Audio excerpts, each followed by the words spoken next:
What I'm showing here today is a low cost, under $30 automatic toilet flusher if you have a kind of toilet that has top mounted buttons.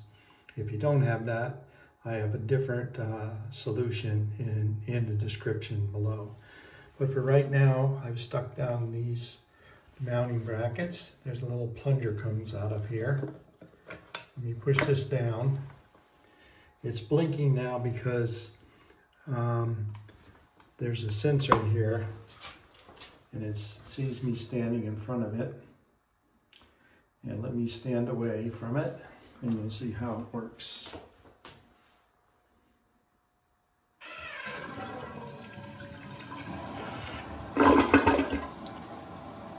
And that's it. You just have to mount the sensor here. It'll detect you standing or sitting. And then when you leave, after a few seconds, it'll flush the toilet.